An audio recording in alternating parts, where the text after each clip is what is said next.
Abatulaba ku Kakosfax 256 muli mutya mwebali kutulabanda kutugoberera sheyalinga gamba muno nti ebinyuma biri eno. Wano mu Uganda waliwo ebintu bingi bye tulaba ne tubitwala ng'ebyokusaaga naye ng'ate oluusi biyinza okutuviiramu obuzibu. Mbadde nzijangoberera sitole y'omukazi ono eyavuddeyo n'agamba nti mu Cafe Javas yaguze ka milkshake nga kalimu emmese. Tukozese obwongo tulabe ng'ogyeko ekyokuba nti ono omukyala waaliba waliwo omuntu amuli emabega amukozesa bino nga ne script tebaagipanze bulungi.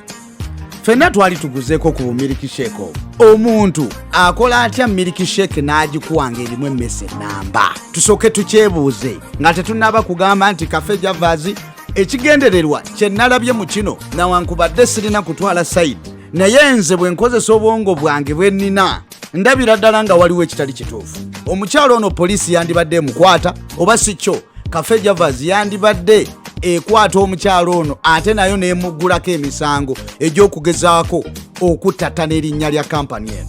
Singa ekintu kyabadde kiri delivered oba okitegeera nga baakidelivalinze nti oba oli awo mu kkubo eyakoze delivery ye yasaanukudde milkshake eno n'ateekamu emmese namba naye mwagenze ne mwefunira milkshake eyo wali n'ova ku kawunta ng'okakasizza nti kyensabye kyekyo.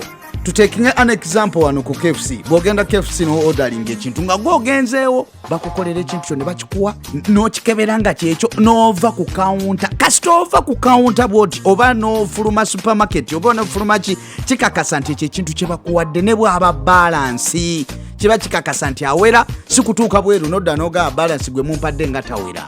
Bw'oba walabye emmese eyo before ng'ofuluma lwaki tewagiraze? Cafe Javas yafulumiza Akatambi ng'eraga engeri gye baakozemu milkshake ono gye bawadde omukazi ng'eragira ddala temwabaddemu mmese. Kankubuuze gwe waka oyinza okuba oyina bulenda ewaka ng'ekuba juice tutwalire ku ekyo.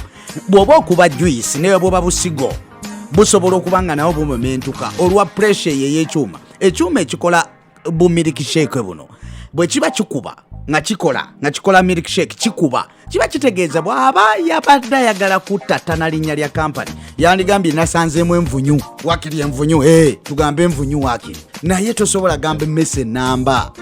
Abantu kale obwavu butuluma tusobola okuba tutumibwa abantu okutukozesa naye tuteekengamu obwongo. Ebintu ebimu bye tukola biyinza okutuleetera obuzibu.